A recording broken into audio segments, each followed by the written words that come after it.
बिस्मिल्लाहिर्रहमानिर्रहीम। जिए सिंध जिए पाकिस्तान। दोस्तों साथियों, जीअं त असांजो सिंध जो कल्चर ॾींहुं आहे, पर मां सम्झां थो सिंध असांजी धरती अज़ीम धरती आहे। जीअं सिंध में शाह लतीफ़ भिटाई जहिड़ी हस्ती असांखे मिली आहे, कलंदर लाल शहबाज जहिड़ी हस्ती असांखे मिली आहे। सिंधी जेको असां आहियूं, असां पाकिस्तान ठहण में बि अहम किरदारु अदा कयो आहे, पर बदकिस्मती सां सरदारनि, धाड़ेलनि, चोरनि, वॾेरनि इन्हनि सिंध खे बर्बाद कयो आहे। तव्हां ॾिसो त गुज़िरियल 15 सालनि में सिंध जे माण्हू खे सकाफ़त विसरी वई आहे, सिंध जे माण्हुनि खे पंहिंजो रोज़गार विसरी वियो आहे, सिंध जे माण्हुनि जा वसीला खसिया विया आहिनि, सिंध जे माण्हुनि खां माशी ज़िंदगी खसी वई आहे।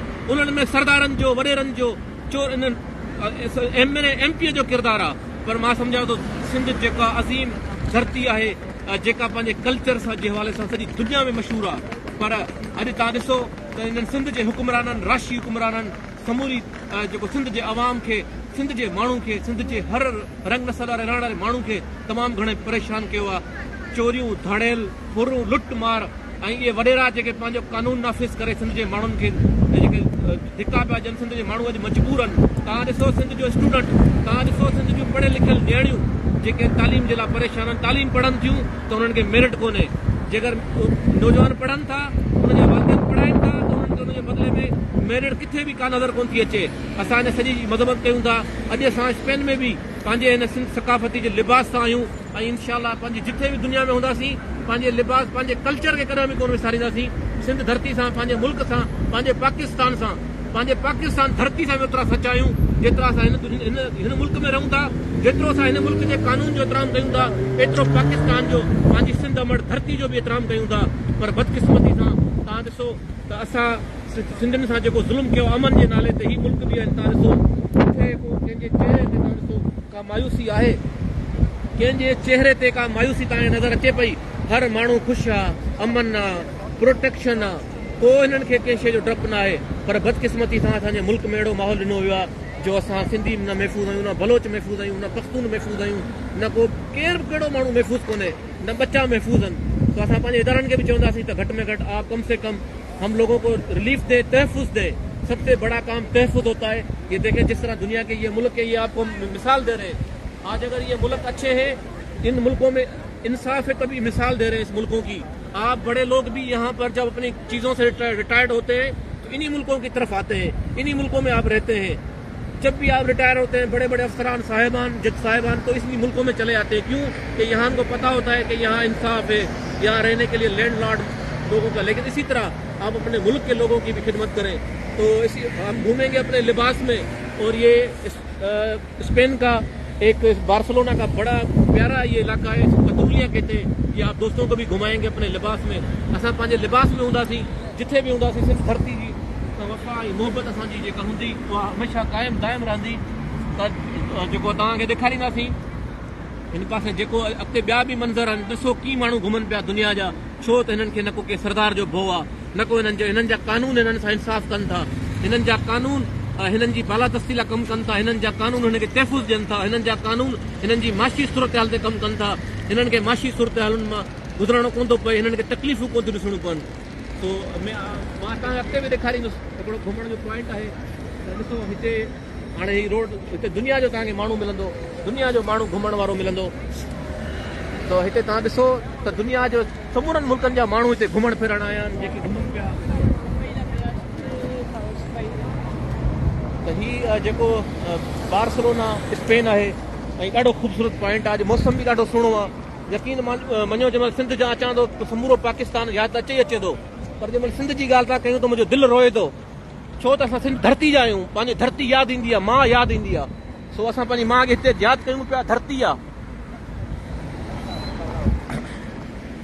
ऐं सिंध ते अगरि को वार ॾिसूं था त असांखे बर्दाश्त कोन थो थिए, छो त सिंध धरती जा ॼाए आहियूं। हिन हवाले सां अॼु तव्हांखे घुमायूं पिया। असां पंहिंजे कल्चर जे लिबास में आहियूं ऐं जिथे बि हूंदासीं उते असां मटियारी खे बि यादि कंदासीं, हैदराबाद खे बि यादि कंदासीं, लतीफ़ सरकार जी नगरी खे यादि कंदासीं, टंडो आदम, पूरो समूरो कश्मीर, कंदकोट, समूरो सिंध, सजावल खां कश्मीर ताईं, कश्मीर खां कारूंझर ताईं समूरो सिंध यादि कयूं पिया। ऐं सिंध धरती जा आहियूं, सिंध धरती खे कॾहिं न विसारींदासीं। जो सिंध धरती जो असांजे मां समायल आहे, सिंध जी मोहबत समायल आहे। असांजी धरती अहिड़ी न आहे, उनखे असांजे हिननि ज़ालिम वॾेरनि, करप्ट राशी वॾेरनि जेको सिंध धरती खे बदनाम कयो आहे। अॼु पूरी दुनिया में इन्हनि जूं प्रॉपर्टियूं आहिनि। तव्हां ॾिसो त इहे वॾेरा सरदार जागीरदार आहिनि, कराची में बिल्डर आहिनि, इन्हनि जूं कराची में प्रॉपर्टियूं आहिनि, पर सिंध जे अवाम खे इन्हनि धाड़े ॾिना आहिनि, तहफ़ुज़ कोन ॾिनो आहे। पुलिस जे तसलसल सां माण्हुनि खे मराइनि पिया, माण्हुनि खे जेका लाश ॾियनि पिया। सो इन सॼे जी मज़म्मत कंदासीं। असां चऊं था सिंध में बि अमन थिए, सिंध में शाह लतीफ़ जहिड़ी धरती हस्ती रहे थी, उन लतीफ़ जी धरती में अमन हुजे, उन कलंदर लाल जी नगरी में अमन हुजे। त अॻिते बि तव्हांखे घुमाईंदासीं, त हिते ॾिसो दुनिया जा माण्हू कीअं घुमनि पिया, तव्हांखे ॾेखारियूं पिया। हर को पंहिंजी दुनिया में घुमे पियो, हर को पंहिंजी ख़ुशहाली में घुमे पियो। असां बि चाहियूं था त असांजी लतीफ़ जी नगरी अमन वारी हुजे, असांजी धरती अमन वारी हुजे, असांजी धरती मां ते अमन हुजे, असांजे मुल्क पाकिस्तान ते अमन हुजे। सो तव्हांखे ॿुधायूं पिया सॼो।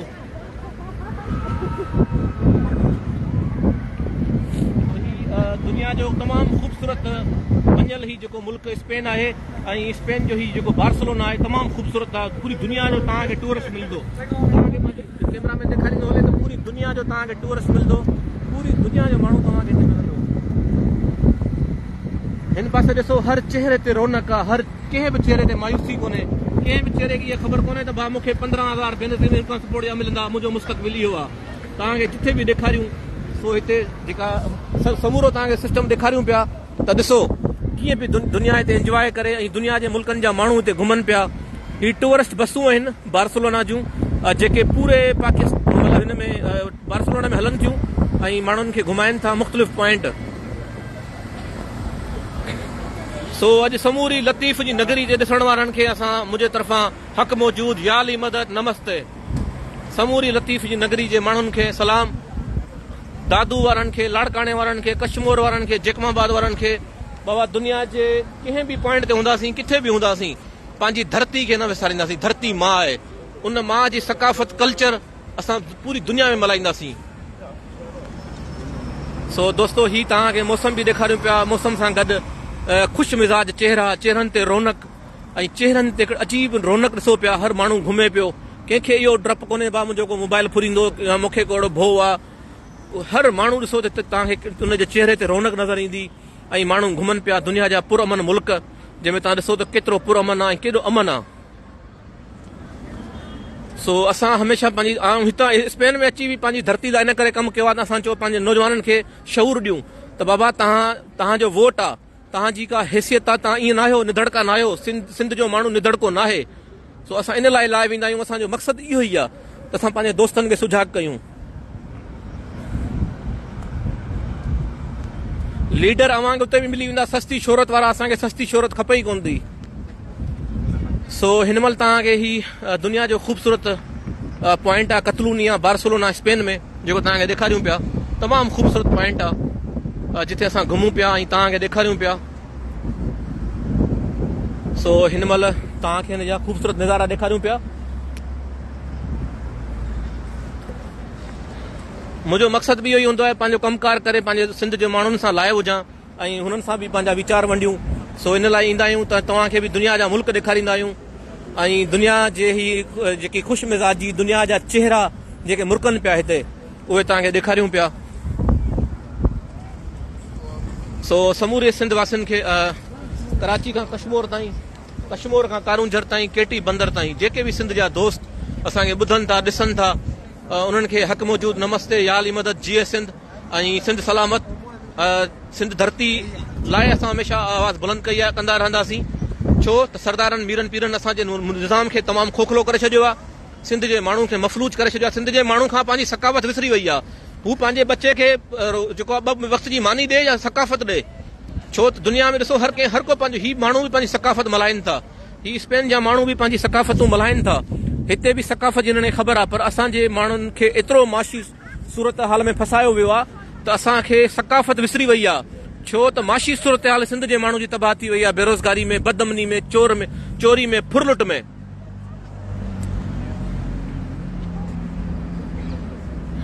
सो असां बि पंहिंजे लिबास में हूंदासीं, जिथे बि हूंदासीं, सिंध धरती जे हिन वचन में हूंदासीं। मां अक़वाम मुतहदा जी ऑफिस जे आॾो बि वियोसि, तॾहिं मूंखे अजरक पातल हो, टोपी पातल हुई, ऐं हिते दुनिया जा ॿिया बि मूं मुल्क घुमिया आहिनि जिथे मूंखे अजरक टोपी पातल हुई। ऐं जेको मूं पंहिंजी सकाफ़त खे प्रोमोट करण लाइ मूं चयो पंहिंजी सकाफ़त खे कॾहिं बि न विसारबो, न विसारण जहिड़ी आहे। सो पंहिंजी सकाफ़त जे रंग में हूंदासीं, जिथे बि हूंदासीं।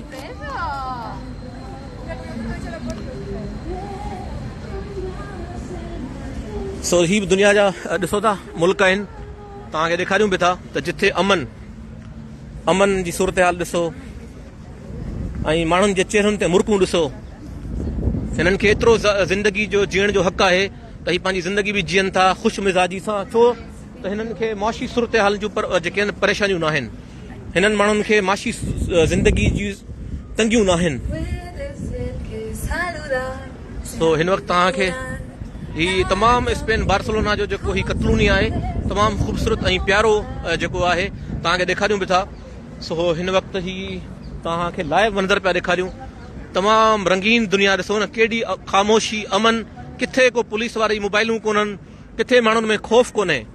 ही कराची जहिड़ो ई शहर आहे पर किथे बि हिन में ख़ौफ़ न आहे त भाई हितां गोली अचे थी, हितां कंहिंखे खां का फुर कई वेंदी, कंहिंखे धाड़ो हयो वेंदो, को बि अहिड़ो तव्हांखे ॾिसण में न ईंदो। ही कबूतरनि, हिते कबूतरनि खे दाणो ॾियनि पिया ऐं हर रंग जो माण्हू तव्हांखे मिलंदो, हर नस्ल जो मिलंदो, बिना मज़हब जे हिते का बि अहिड़ी शइ न आहे। सो अव्हांखे हिन महिल असां ॾेखारियूं बि था ही हिते जा लाइव मंज़र, त मुंहिंजो दोस्त बि ॾिसनि। सो लतीफ़ जी नगरी जा आहियूं ऐं कलंदर लाल शहबाज़ जी नगरी जा आहियूं। जिथे बि हूंदासीं पंहिंजे सिंध जी सकाफ़त ऐं कल्चर में हूंदासीं, जिथे बि हूंदासीं पूरी दुनिया खे ख़बर पए त सिंधी पंहिंजी सकाफ़त ॻाल्हाइण ॼाणनि था। ऐं सिंध जे हुकुमरान खे बि चवंदुसि करप्ट राशी सरदारनि खे, सरदारो वॾेरो रहिसो कुझु खोड़ो ख़्यालु कयो त सिंध जे माण्हू खे घटि में घटि जीअण जो हक़ ॾियो, सिंध जे माण्हू खे जियापो ॾियो, सिंध जे माण्हू खे जीअण जो असुली हक़ ॾियो, त सिंध जे माण्हू खे पंहिंजे कल्चर जी, पंहिंजी सकाफ़त जी ख़बर पए त मुंहिंजी सकाफ़त छा आहे। सिंध जो माण्हू पंहिंजे बचनि खे रोज़गार लाइ परेशान आहे, सिंध जो माण्हू तालीम लाइ परेशान आहे। वालदेन पंहिंजे ॿारनि खे तालीम पढ़ाइनि था त उहा तालीम कोन थी मिले, नौजवान पढ़ी चेला थी विया आहिनि, सॼो नतीजो सिंध में नाकाम हुकुमरान पीपल्स पार्टी एंड कंपनी जेका इहा कब्ज़ा माफ़िया सॼे सिंध ते हिननि जे वॾेरनि सरदारनि जा कब्ज़ा। सिंध जे तव्हां ॾिसो त कंहिं बि इलाइक़े में, सिंध जे कहिड़े बि ज़िले खे वठो, को बि ज़िलो तव्हांजो ख़ुशहाल कोन्हे को।